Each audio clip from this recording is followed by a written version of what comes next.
The NFL Combine starts tomorrow, so we got to get a mock draft in before that. And we're not just doing a regular one-round mock. No, the debut mock on this channel is going to be 2 rounds, so your team's going to get at least a couple selections here in today's video. Now, this is a relatively brand new channel, so if you enjoy, drop a like, subscribe to the channel, and let me know what you think about your team's picks in the comments section. I got my favorites, and I'm kind of projecting who's going to go up and down here after the Combine. With the first overall pick, Tennessee, of course. Look, they need a quarterback. This Will Levis experiment is over. Brian Callahan is going into next year, possibly with his job on the line. He needs a guy that can command his offense and run it, hopefully, to perfection. They need a quarterback, and the one with the most poise and the highest potential is Cam Ward. Also, he's got a heck of an arm. He's going to go here, #1, to the Tennessee Titans. I think right now they're kind of just testing the waters, seeing what potentially could be out there if they were to trade the #1 overall pick. But hey, who knows? They actually might do it. At #2, the Browns, my Cleveland Browns. We're going to go with Abdul Carter, of course, out of Penn State. We know he might be the most complete player in the class. To me, he's #2. But Abdul Carter, crazy athlete, and if we keep Miles, we trade Miles, we're going to need a dominant edge rusher for the next 10 to 15 years. Hopefully Miles comes back, right? But I doubt that. So we're going to need a young guy there to lead that group, and Abdul Carter is going to dominate on our defense in a tough AFC North division for the next decade, hopefully. At #3, the Giants. You could go a lot of different ways. I understand some people want Travis Hunter. Some might want Will Campbell or a Mason Graham. I'm going to go with Shedeur Sanders, man. Perfect timing.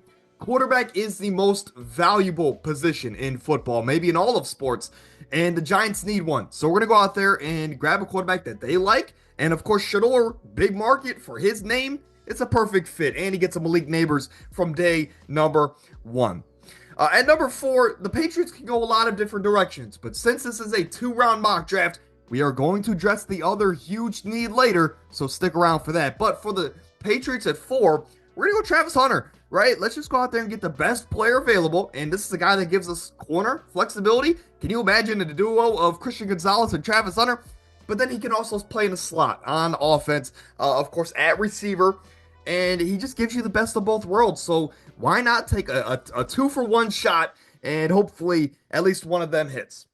At #5, Jacksonville could go a lot of different directions, but I just think they're in a best player available situation. And again, we're going to address that offensive line later down the draft because I think for what they need, they can get down the board. We're going to go with Mason Graham, just get a true game disruptor in a division that has some talented running backs. Guys like Jonathan Taylor, Joe Mixon, if he comes back to Houston. You need a guy up front on that Jacksonville defense that is going to, I guess, wreak havoc. And they got it now with Mason Graham. At #6, the Raiders. There's a new regime here. There was with the Jacksonville as well. But for the Raiders, I bring it up because it's Pete Carroll. We know what he wants to do. He wants to come in and set the culture from day #1. And by doing that, he needs his cornerstones. He needs his guys that reminds him of the early 2010 Seahawks, right? And to do that, sure, you can go Tedrow McMillan. They need weapons, and we'll address that later, I promise you.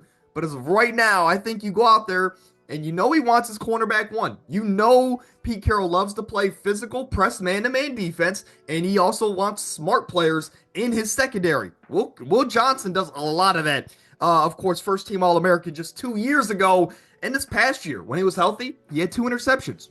Both of those went back to the house for 6. So Will Johnson, incredible athlete. He might be the best pure corner in the class. And he goes here to a guy that's going to use him the right way in Pete Carroll. Again, we're going to address the weapons later for the Raiders.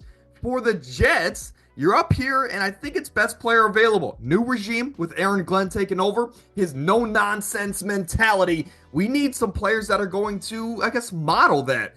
Aaron Rodgers is no longer, okay, here in New York, and we know that, right? So you can go a lot of different directions. To me, I do think it's Will Campbell. You had a very old and veteran brittle offensive line for Aaron Rodgers because you wanted guys that were proven and guys that you knew could do at least enough to keep Aaron Rodgers upright. Now Aaron Rodgers is not there. Let's go out there and draft high potential guys that just have that grit and that mentality to them and that toughness, right? And I'm not saying he is the same prospect, but Will Campbell can be the Penei Sewell for Aaron Glenn in this offense going forward. Carolina at number 8. This is gaining a lot of traction, and I see a lot of people going this route. But look, I think it's America's favorite edge in the class. Mike Green out of Marshall. Very productive season. He has maybe the highest potential out of any defensive lineman in this class, as crazy as that might sound. But he's super athletic, great with his hands, super quick off the ball, great get off speed, and excited to see what he could do at the next level. And for a team like the Panthers, you just need best player available, and you get a pretty damn good one in Mike Green here. For the Saints, you can go a lot of different directions. I know I've been doing mock drafts over on my other channel as well for about 3 years now. I feel like every single time I have a Saints selection, I just take an offensive lineman. Now look, I'll say this. I see a lot of people, shying away from grabbing like a Kelvin Banks for the Saints. The reason I think that Kelvin Banks could work is because he is at his true form, a left tackle at the next level. And you have a guy in Taliese Fuaga who was my guy last year for me, and he played left tackle last year. But his natural position is right tackle, which is what he did for the Oregon State Beavers for his collegiate career. So if you want to draft one of these tackles, I think Taliese Fuaga is going to be more than comfortable to move back to the right side, and then all of a sudden, you got 2 great tackles going forward. But that has nothing to do with this pick. I am going to shy away from the offensive lineman just because I feel like I do it in every single mock draft I ever have for the New Orleans Saints. Maybe we'll touch on it later. But I want to go just for strict talent, right? Kellen Moore, new coach, and hey, he just came off the Philadelphia Eagles. How did they win the Super Bowl? Having a dominant defensive line. I think he wants to go out there and grab one with a very high potential in James Pierce Jr. Now, I think, hey, there's a lot of rumblings right now. He's got attitude issues. Will he not be a first-round pick due to these off-the-field attitude issues? Look, at this point in time, I'm waiting for more information to come out, but the talent of the player, the Saints are going to be intrigued by it, and they're going to want that on their team, especially with Kellen Moore seeing what that defensive line with that much depth and talent could do when he was just with Philadelphia. Hopefully, he can bring that to New Orleans. The Bears at 10. We'll speed up a little bit here. They need protection for Caleb Williams. Let's go out there and draft a guy that has the potential to play guard, flexibility, but really a tackle.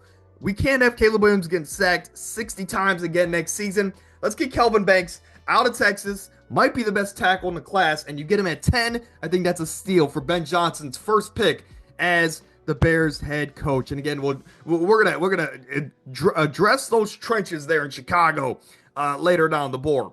Now, this might be a bit of a hot take here, but San Francisco, if it's not this year, surely next year will be Trent Williams' last here in the NFL Hall of Fame career, by the way. So Trent Williams, whether if it's this year, next year, you're going to be wearing a gold jacket in about 7 years. But for the Niners, you need offensive line. Brock Purdy and this team, they had so many injuries on this offense last year, but the offensive line was terrible when everyone was healthy. So let's go out there and rebuild the trenches for this offense under Kyle Shanahan.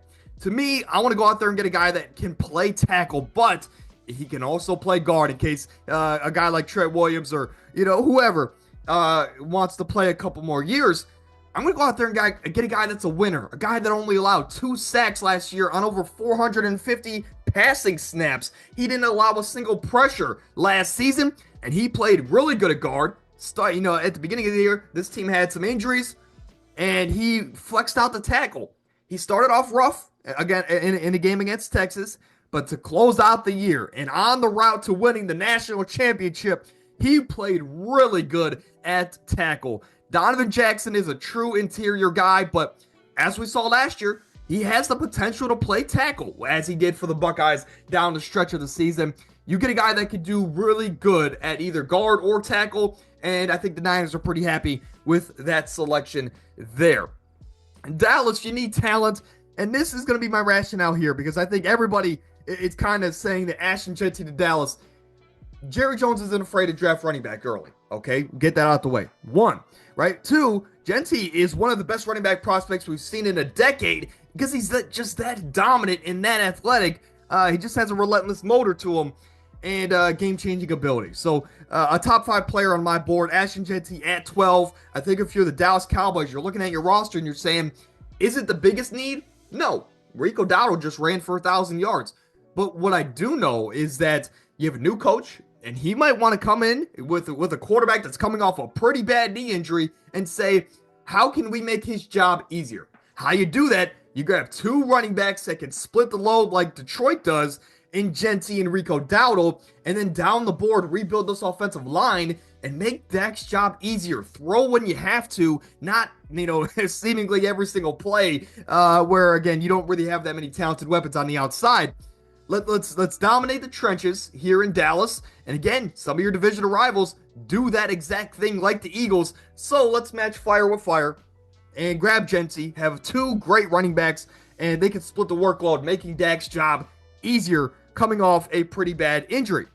Now, the Dolphins here, they need interior offensive line help. So we're going to go exactly to Alabama, Mobile, and we're going to get Tyler Booker, maybe the best true interior guy in the class, top 50 guy for me. And he goes to Miami to hopefully keep Tua upright, and hopefully he can avoid any more injuries in his career. At number 14, this is becoming popular as well. Tyler Warren to the Indianapolis Colts is the pick here. But I was trying to push this agenda all season last year, especially about the midseason mark around the trade deadline. I said, Indy needs to make a call to Atlanta, right? You need to go out there and try and test the waters. What is the trade price of a guy like Kyle Pitts? Because I am done with Indy just having this carousel of okay tight ends, right? Whether if it's Kylan Grayson, Mo Alley-Cox, whatever other tight ends they got over there in Indy. I wanted them to have a true number 1 guy for Anthony Richardson, and I thought that was Kyle Pitts, Gators connection. I'm a Gators fan. But obviously, they didn't even try and make a call. So right now, we need to address that position. Let's go out there and get a guy that can run block better than Kyle Pitts, but he arguably could be a better receiver down the stretch of his NFL career than the number 8 over there in Atlanta. Tyler Warren is a complete tight end. He does everything for you. You can use him kind of like a Taysom Hill, but I would stay away from that. Let's just use him as a dominant tight end. And hey, when we want to run the ball with Jonathan Taylor, he's going to be a damn good blocker to help open up some holes for 28. At 15, Atlanta, you need edge help. I believe you were the worst team in the league, or second worst as far as the sack total. So we need help up front. I think we just go for someone that we could use with versatility. And again, he has very high potential. I am going to give the slight edge to Jalen Walker over Mykel Williams. I'm not the biggest fan of Jalen Walker, but the potential is higher. If you want to go with a pure, true edge, Mykel Williams is going to be your pick there. And we'll just flop him out right wherever I take Mykel Williams. Again, both those guys can fit pretty much anywhere because of their versatility.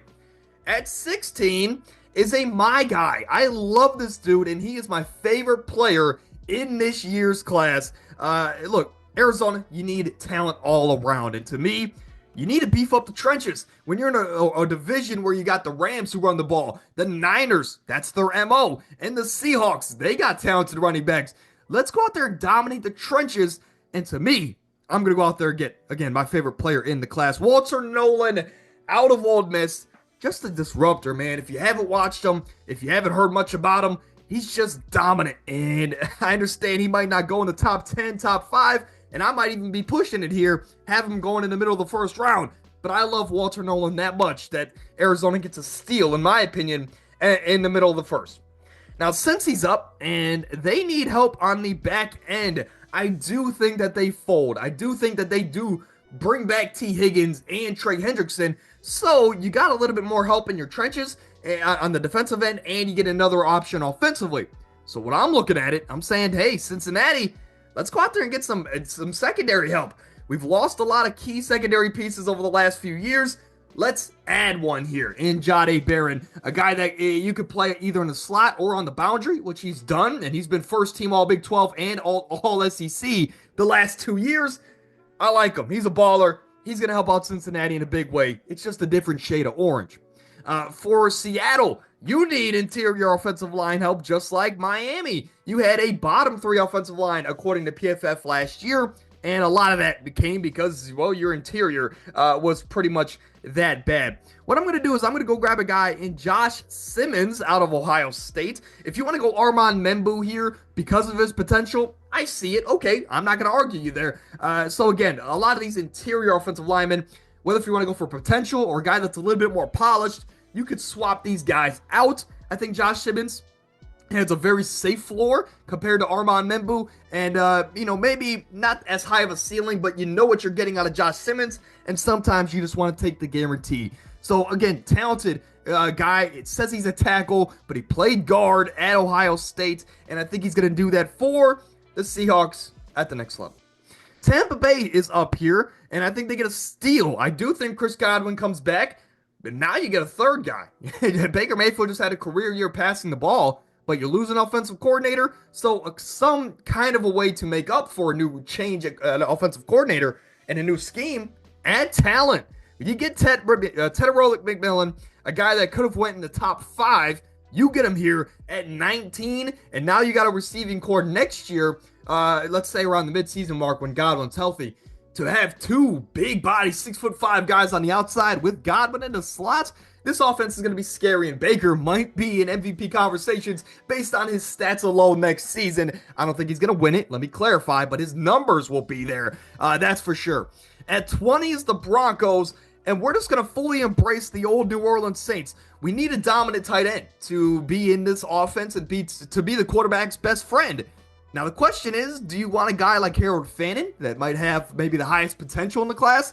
Or do you want a guy like Colston Loveland, who's a great blocker? He's going to be sure hands. You know he's very smart on the field, and he is just a Sean Payton tight end. So if you can't tell, we're going to lean towards Colston Loveland. Down year statistically last year, but can you blame him? I mean, his quarterback situation was horrendous. It was one of the worst offenses in college football, period, last year, and that shouldn't happen when you're a program like Michigan. Colston Loveland, though, goes to a situation with Bo Nix and Sean Payton. They're going to use him, and he's going to be getting a lot of snaps here and a lot of usage next year from day number 1. Now, for the Pittsburgh Steelers. Remember when I said Jalen Walker, you can kind of swap him out here? I think that you can swap him out here with the guy I'm going to take for the Steelers. Mykel Williams falls all the way to 21, and the Pittsburgh Steelers get a Pittsburgh Steeler. And I say that, again, I mean when I say that, because you look at him, you see how he plays, the aggression he brings, he just looks like a Pittsburgh Steeler. And I'm a Browns fan. I hate the fact that he's fallen to 21 on this board, but if the Steelers can get their hands on him or Jalen Walker, it's going to be, it's going to be scary, but especially Mykel Williams at 21 of the Steelers, man, the rich get richer, right? As far as building consistently good rosters. At 22, the Chargers are up here, and I just think, look, you gotta grab a Michigan Wolverine. You've already seen Colston Loveland go. You've already seen Will Johnson go. You gotta grab one of these guys for your head coach's mental sake, and we're gonna grab Kenneth Grant, maybe the best one of them all. True disruptor up front. We don't know if Khalil Mack's coming back. But I mean, hey, if you're going into next year and let's say you lose Khalil Mack, you still got Kenneth Grant up front with the guy like Bosa on the edge, and you still have a young and developing secondary. The defense could even be better next year despite losing Khalil Mack. At 23, the Green Bay Packers, they need interior offensive line help. Let's make Jordan Love's job easier going into next season. Now, if you want to get him a weapon here, I understand that, but I think let's protect him first because he's that good of a guy that he can make everyone around him better. It also doesn't help that his wide receiver 2 collection doesn't stay healthy there with Watson or Dontavian Wicks, Romeo Dubs. Those guys don't always stay healthy at the same time. So let's go out there and get an offensive lineman, a guy that's has the versatility to play all 5 positions if need be, in Gray Zabel. I think he's going to test incredibly well tomorrow, and he might go even higher than where I have him going because of his versatility. At North Dakota State, he played all 5 positions, so I don't know where he's going to go, but I think at 23, Green Bay's more than happy to stick to what their history says, and that's getting trench play, and I think they get a pretty good one here late in the first round. Their division rival, the Minnesota Vikings, are up here at 24, and I don't know if they're bringing Sam Darnold back. I think they are. I mean, whether if it's a franchise tag kind of a thing, But I think you look at it and you say, okay, this defense was incredible last year, but it can be better, right? We know this front seven is dominant, but on this back end, we can get better, especially at safety. Harrison Smith's getting older. Is he going to retire?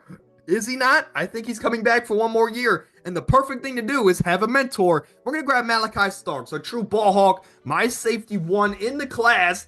And Minnesota, I think that's your only pick in today's video. So you can click off if you want, right? But Malaki Starks, incredible talent. Ball hawk. Last year, numbers were down a little bit, but still, with that said, he still had like 90 tackles and a couple interceptions. Great year from Malaki, despite what most people want to say. At 25, this is a shoe-in, man.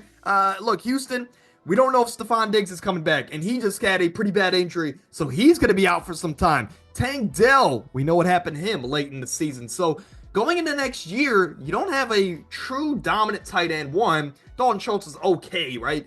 And Joe Mixon might not even be back. So what we got to do is we got to grab a guy that not only can play from day one, but can contribute from day one. And he also has a connection with your franchise quarterback, and they're pretty much best friends off the field. Emeka Egbuka is joining the Houston Texans. He's a great route runner. He's going to be in the slot, and he might next year have more receptions than a guy like Nico Collins, given their system. And again, he's in the slot. They always get more targets than the boundary guys. But Emeka Egbuka and Nico Collins, and of course Tank Dell when he's healthy at some point around the midseason mark next year, Houston might be able to hit their stride at the right time, get hot going into the playoffs, and they might be able to make a run. The Rams up here at 26, are they keeping Matthew Stafford? Are they not? I think they're just testing the waters. But as of right now, I think we need interior offensive line help. And let's go out there and get one with super high potential. Armand Membou. Again, if you want to go Josh Simmons, Donovan Jackson, Armand Membou, a lot of these guys that are interchangeable, this is just how I have them ranked. Armand Membou is a little bit lower than those guys, so he falls here to the LA Rams, but a guy like Daniel Jeremiah, who's been in this business a lot longer than me, he loves Armand Membou, and he has him as a top 10 pick, so the Rams fans, don't be mad. You're getting a guy that, again, a lot of experts love.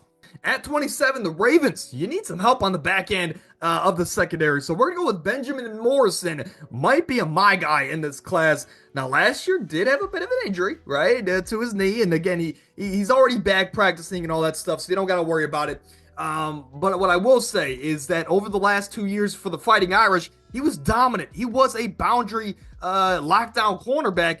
And arguably, he might be one of the best pure corners in the class. To me, he's my number 3 corner in the class. And to get a guy like Benjamin Morrison that brings this AFC North mentality to go out there and compete with guys like Ja'Marr Chase, T. Higgins, George Pickens, it's going to be huge. And I think if you're the Ravens, you need some of that toughness and that mentality on the back end because you've lost some pieces over the last few years. So Benjamin Morrison is the selection for the Ravens. These AFC North teams are getting some pretty good picks here, man, especially on the defensive end. But the Detroit Lions are up, and whether if you want to go with Shamar Stewart, Nick Scourton, Donovan Onwuzurike, I like those guys. But I think Jack Sawyer's kind of a story that writes itself. The Step Brothers, connection there with a returning Aiden Hutchinson, who, by the way, last year was probably going to win Defensive Player of the Year if he didn't get hurt. So Hutchinson's going to be back, and now you got this interesting dynamic of Sawyer and Hutchinson, Michigan, Ohio State, but they play very similarly. I think Hutchinson, of course, is just a lot better, though. Regardless, you get a very impactful defensive lineman going forward into a new chapter with a new defensive coordinator there in Detroit. Washington is up here, and I think you get a steal late here at pick 29. You need linebacker help. I understand you got Frankie Luvu, but you need a green dot, and Bobby Wagner's getting up there in age. So now I think we get a guy in Jihad Campbell that you can kind of move around. You can play him on the outside linebacker. You can play him in the middle as your Mike linebacker. But also he can rush the passer. He did a little bit of everything there for Alabama the last 2 years, and he comes in here to Washington and fills a big void. At pick 30, the whole point of this pick is to make Josh Allen's life easier, right? Well, even next year, if his stats take a little bit of a decline, like last year they did, he still won MVP, and he was still maybe the most dominant he's been in his career, even though he didn't rely on his arm so much. But I do want to say that having a true number 1 wide receiver is it makes a difference. And Khalil Shakir is great, but he's a slot guy. We need a guy on the outside, an extra receiver if you want football lingo. And again, I understand this is not so much of a pass heavy offense as it was before Joe Brady. We still need that number one. Let's still make Josh Allen's life easier going forward. And to get a guy like Matthew Golden, my number 2 wide receiver in the class, is huge. A guy that you could play on the boundary. He's great in contested catch situations, great route runner. And to have him, Kincaid, Shakir, just makes your quarterback's job easier going forward. And you know Joe Brady, he comes from LSU when they had that dominant season. When he needs to dial up the deep ball, he can do it in creative ways. And I think Matthew Golden's going to be a big beneficiary of a lot of those deep balls with Josh Allen. So grab a guy, mold him into Bills culture. And, hey, he's going to be good from day one. I really believe in Matthew Golden. At 31, Kansas City needs offensive line help. There's a lot of talented players. You can grab a running back. I'm not looking at it. I need offensive line help for Patrick Mahomes because now the blueprint is out if it wasn't already years ago. You need to put pressure on Mahomes to, beat this Chiefs team, right? So let's go out there and get a guy that can play tackle but also guard, and maybe he can go out the tackle on the left side, and Joe Thuney can go back to his all-pro position at guard. And now all of a sudden, the blind side of Patrick Mahomes looks a lot better, not to mention Creed Humphrey in the middle. So let's go out there and get an offensive tackle, a position that they've struggled to address since Patrick Mahomes really has taken over a quarterback. So Josh Connerly Jr., of course, out of Oregon, former running back, by the way, crazy stat of the day. He's going to head over there to Kansas City, and hopefully he can improve that unit as a whole. Now, to round out the first round, the Eagles here, you just need talent. But, you're going into an offseason where you might lose Brandon Graham. You might lose Josh Sweat. So let's go out there and get an edge rusher, whether if you get those guys back or you lose one of them. I think getting a guy with super high potential like Princely Umanmielen out of Ole Miss, I think's key off the edge there. One of my favorite edges in the class. Has some technical things he needs to work on, but the Eagles, if there's any place to go and develop defensive linemen, what better group to learn from, right? So he goes there to round out the first round. Now, kicking off the second round, we'll speed it up here in the second round. Again, if you want more further explanation, let me know in the comments. But the Browns, you need back-end help. You just cut Juan Thornhill. I say, let's go out there and grab a guy that has that AFC North mentality, not afraid to play in the box or on the back end. Nick Emmanwori out of South Carolina. Love that pick there. So the Browns walk away with Abdul Carter and Nick Emmanwori. I struggle to say his last name, okay? But if Denzel stays, you got Denzel, you got Martin Emerson, you got JOK if he's able to come back from this neck injury, a talented, deep defensive line, and then you got some help on the back end. The Browns defense looks like they should return to form. Now the Giants come up here, and I'm going to have them taking to my guy in Xavier Watts. Apparently, I just love Ole Miss Rebels and Notre Dame Fighting Irish. But if you're the Giants, you walk away with Shedeur Sanders and Xavier Watts, your captain on offense and on defense going forward. Or, of course, at least your captain on the back end. So, again, for the Giants, I think you come away pretty happy with your draft this year. Now, for the Titans, I say, look, you drafted Cam Ward, and you're looking at your defense and saying, it's not as bad of a group as you think. They allowed the second least yards per game this past season, and they were a 3-win football team. The defense is not the issue. The offense needs to pick up the slack. You drafted your franchise quarterback. Let's go get a franchise weapon. Luther Burden, a guy that is built like a running back, but his shiftiness matches the running back position, and he's playing wide receiver. He's a shifty wide receiver. You could throw him in the slot. His burst is out of this world. And hey, you got Cam Ward, Luther Burden. You still got Ridley in the mix. Nick Westbrook-Ikhine is coming off a career year for him. And all of a sudden, you got a kind of an exciting offense going into next year. And again, I think Luther Burden has an impact in multiple ways from day number one. Jacksonville is up here. You drafted Mason Graham in the first round. We need to address that offensive line, though. Trevor Lawrence gets put on the ground way too much.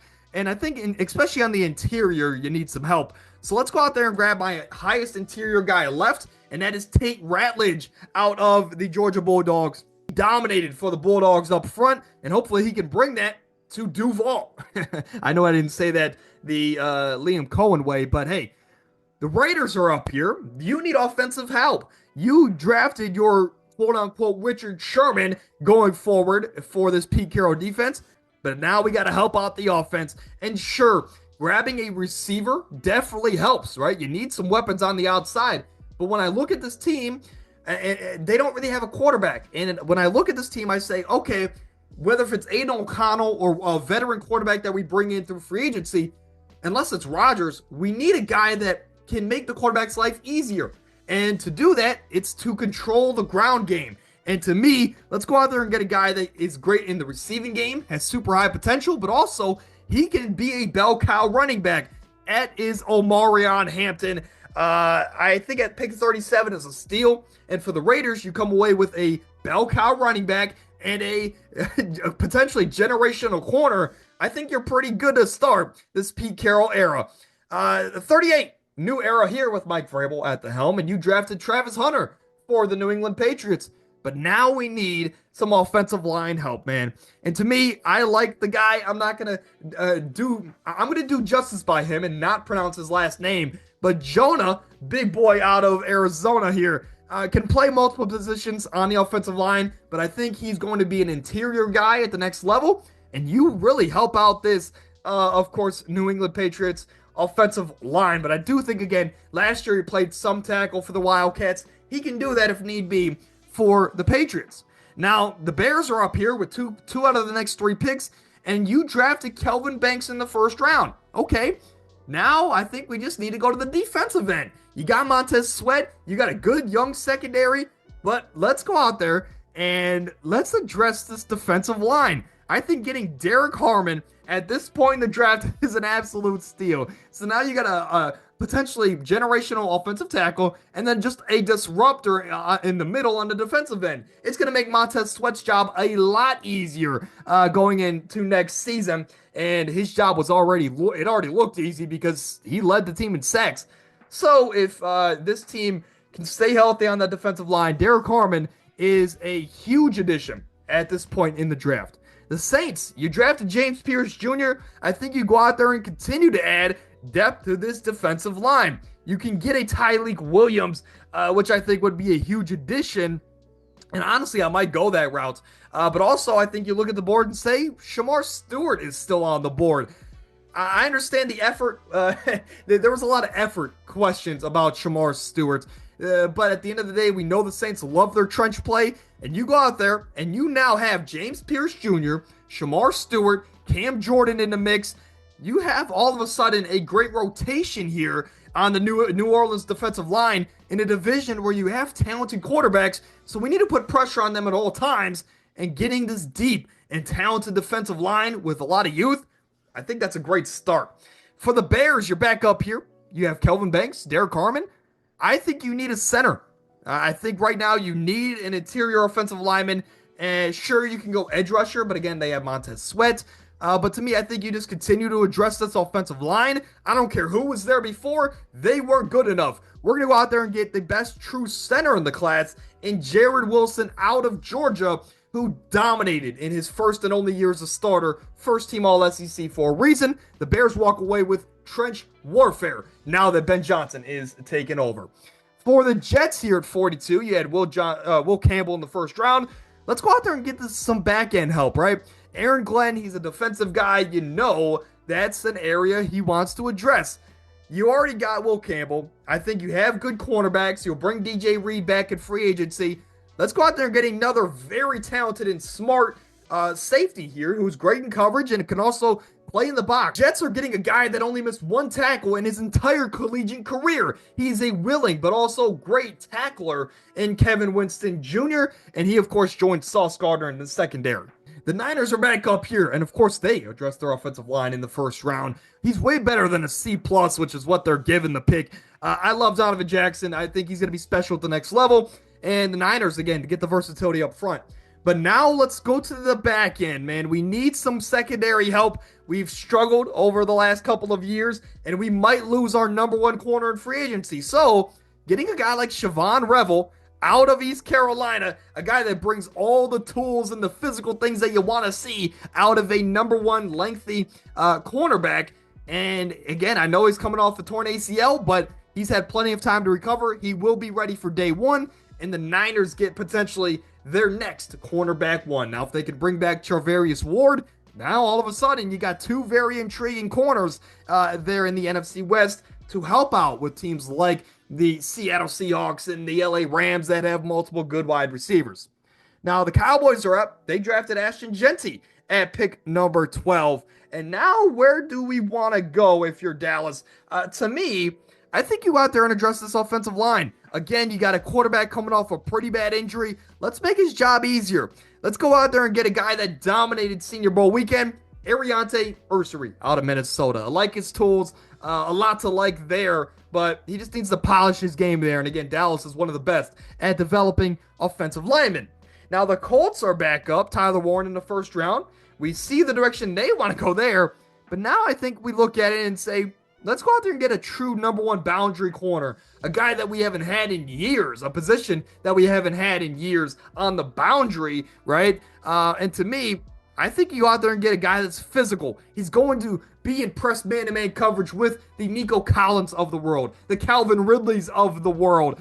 Trey Amos out of Ole Miss. Love that pickup for the Colts there. So you walk away, if you're the Colts, with a key piece on the offensive side, and you get a key piece in the secondary, potentially your number one cornerback on the roster. Atlanta is back up on the clock. They took Jalen Walker in the first round. So now I think we continue to develop or to add to this defensive line. You were bottom 2 in sacks last year, and with quarterbacks like Baker Mayfield and Bryce Young in your division, we need to put pressure on these guys because they are turnover prone. So getting a guy like Tyleik Williams might be the strongest guy in the class. And you get him here at pick 46. So you're bringing in next year Tyleik Williams and Jalen Walker. I think you're walking away pretty happy if you're Atlanta, again, with a defensive head coach going forward. Arizona is back up. Again, I think they're in the best player available situation. So you can go Darius Alexander. You can go Nick Scourton. But if you're going to address edge, my favorite edge left on the board is Donovan Onwuzurike out of Boston College. So if you're Arizona, man, you're coming away with Donovan Onwuzurike and you're coming away with Walter Nolan. Two guys I love and two guys that are top 5 to me at their respective positions. I'd have to check on Onwuzurike, but still, he's up there on my rankings. 2 top 50 guys, let's just say that. For Miami, Tyler Booker was the selection in the first round. I think you say, let's go out there and just get best player potentially available, and that might be Nick Scourton, edge out of Texas A&M. A lot of people like him. A lot of people like him more than Shamar Stewart. I'm probably in that camp. So to get him here at pick 48, as well as getting interior offensive line help, you guys see, I love getting trench play for these teams that need it, because that is where you win football games, in my opinion. Cincinnati's back up. You drafted Jahdae Barron in the first round. Let's keep that burnt orange color theme going here with Alfred Collins. You need a guy up front, right? Again, I think they bring Trey Hendrickson back, but we still need to address this offensive line or this defensive line in the division with Nick Chubb, Derrick Henry, Najee Harris, Jaylen Warren, and physical AFC North football. So let's go out there and get Alfred Collins, one of the strongest defensive linemen in the class. So now you walk away with 2 great Texas Longhorn defenders. Tennessee, again, you're addressing what's needed to be addressed, which is this defensive side of the football. Seattle's back up. They drafted Josh Simmons in the first round, and I think you're looking at this board and you're saying, what could we possibly want if we are Seattle? A receiver? Maybe some more offensive line depth. To me, though, I think this is where we take a shot in the dark. I think we say, hey, Geno's getting up there in age. I don't know if we necessarily believe in Sam Howell to be the next quarterback of the future. Let's go out there and take a shot on Jackson Dart. Let's have Geno mentor him for a year or 2. Then when Jackson Dart's ready, you throw him in there. You give him a shot. And hey, if he sucks 2 years down the line, guess what? If your team is bad record-wise, you can go and trade up for a DJ Lagway or a Arch Manning here 2 years down the line. So Jackson Dart, let's draft him. Let's take a shot on him maybe in a year or 2, and let's see what we got. So for Seattle, Yeah, I mean, hey, it's nothing but an upside pick here if you're the Seahawks. Now for the Broncos, you're back up here. You got Colston Loveland. You potentially could lose Javonte Williams in free agency. So you got a great offensive line, good young quarterback, some okay weapons on the outside. You added to that with Colston Loveland. But I say let's go out there and get a bell cow running back. I think that Sean Payton will look at his roster and he'll say, we have our power back in Audric Estime, who I like, by the way. Now we need kind of our bell cow back, a guy that can kind of do a little bit of everything. Going back to his days in New Orleans when he had Pierre Thomas and Reggie Bush, Pierre Thomas was the power back, which Audric Estime will be here in Denver. But then he had his Reggie Bush, a guy that could do a little bit of everything, right? I think he wants to redo that here in Denver. So to me, I have Caleb Johnson a little bit, by a hair, above TreVeyon Henderson. But if you want to go TreVeyon Henderson, I completely understand it. To me, tomato, whatever running back you want to go with, I think they get their guy there in Denver to add to this offense. Pittsburgh is back up. Mykel Williams was your selection in the first round. Let's go out there and just get another physical ball of muscle, physical freak on the offensive end. You need a receiver. I don't care who the quarterback is. You need some weapons around whatever the next quarterback may be. So now you got Trey Harris out of Ole Miss. You're just getting two physical freaks coming into Pittsburgh. They just fit the Pittsburgh mold. When you look at Pittsburgh players, they just look like that, right? So Trey Harris, Mykel Williams coming into this team, helping them out and giving them a lot of athleticism. That's for sure. Tampa Bay, you got Tetairoa McMillan as a steal in the first round. Now we're going to go out there and take a little bit of a shot in the dark. I think you need a little bit of edge help. The overall defensive line wasn't great at all. So I think you come down to, hey, do you want to go JT Tuimoloau? Do you want to go with another guy on the board? I like JT, but my highest rated edge on the board left is actually Ashton Gillotte out of Louisville. I just think he's very strong. He just fits Tampa Bay's style of edge rusher. And I like it here. Again, not much else to say. I just have him a little bit higher than JT and Braden Swinson there out of LSU. Green Bay, you drafted Gray Zabel in the first round. But where do we go from here? I think you need some help on the outside. Again, I got my notes here, right? And I'm going to have them going with Azariah Thomas, a guy that dominated Senior Bowl weekend. He just brings a lot of exciting physical tools as a corner at the next level. So we're going to go Azariah Thomas there for the pack. Now, the Chargers are back up. You drafted Kenneth Grant in the first round, the down and dirty. You helped that defensive line. But now let's give a weapon to Justin Herbert. I think, sure, Jack Beck might be a better overall receiver. Alec Iomanner might be might have higher potential. But I think they look at what Kansas City has done with a guy that's very fast, maybe not the most polished receiver, but Xavier Worthy opened up that offense a lot in Kansas City. Let's go out there and get a guy that might be faster than Xavier Worthy and Isaiah Bond. So if you're going into next year, if you are the Chargers, you have your dominant running attack, right? Now, again, grabbing a running back probably would have helped there, but I think you're going to have a good running attack just because of how this scheme is schematic, how it's formatted. But now you got Lat McConkey coming into year number 2. He's going to control the slot and on the inside. Quentin Johnston had his best football down the stretch of the season. He's on one side of the boundary. But now let's go out there and get a guy that can stretch out the defense, put some fear into them. There's always got to be 4 eyeballs on a guy like Isaiah Bond. And then, it's just going to open up the field, whether if you want to run or go underneath to, of course, your tight end, your running backs, or, hey, Lad McConkey. So, Isaiah Bond there, maybe not the best receiver left on the board, but I think he's a perfect fit for what the Chargers are trying to do. Buffalo, you got Matthew Golden in the first round. You got 2 out of the next 6 picks. So let's go out there, if you're Buffalo, and let's address this defensive line. JT Tuimoloau, a great pick at a steal value here for Buffalo, I believe. And hey, again, I just address this defense, which wasn't great by any means last season. Carolina, you're going best player available. To me, I think when you look at best player available, you look at a guy like Andrew Mukuba. You need some help on this back end. You have some decent corners here in Carolina, but we need a safety, man. We need a guy to really be the back end captain, and Andrew Mukuba out of the Longhorns can do that for you. Now, Houston, you drafted Emeka Egbuka in the first round. let's go out there and get some offensive line help, man. I think Cameron Williams is a project, no doubt about it. I think he should have returned for another year at Texas. But at the end of the day, the potential is there. And that is what these NFL scouts and GMs are looking for. He brings the physical tools that you want to see out of an ideal tackle. And I'm not saying he's going to be some all-pro Pro Bowler guy, but I think he's going to be a very serviceable offensive tackle. And hey, Houston's going to take a shot in the dark at a guy that can move around on this offensive line. Baltimore, you drafted your cornerback of the future in the first round. I think you need a boundary number one wide receiver, and I might get some slack for this. So, Baltimore, bear yourselves, right? But for an offense that likes to have some fun, an offense that likes to, use their guys in a variety of different ways, that is going to be my first point. This guy can do that. But also, this is an offense that I think is missing a true number one wide receiver, a guy that's a big body. He's great in contested catch situations, and he can, again, kind of stretch out this defense.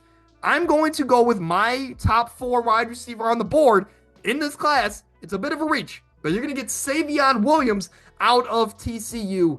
Ladies and gentlemen, he's a great guy in contested catch situations. And not that Lamar is that bad of a quarterback where everything's going to be contested catch, but he's not the greatest route runner, so he kind of makes it a contested catch situation thing, right? But I will say he's very agile, quick on his feet. Oh, by the way, he's 6'5", massive catch radius, and Baltimore gets a project here there at pick 59.